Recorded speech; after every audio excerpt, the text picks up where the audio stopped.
Tired of dry, flavorless chicken? Want the Texas Roadhouse flavor without the price tag?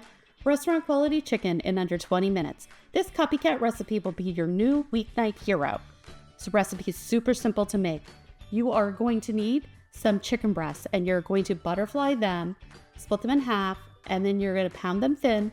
This way they'll cook evenly and quickly. Then you're going to make our custom herb seasoning blend.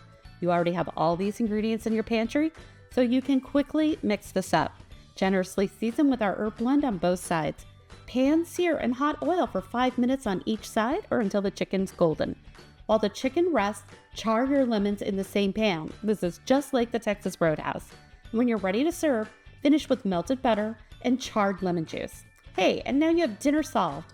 Save this copycat recipe for your busy weeknights. Head to copycat.com for more amazing restaurant secrets revealed.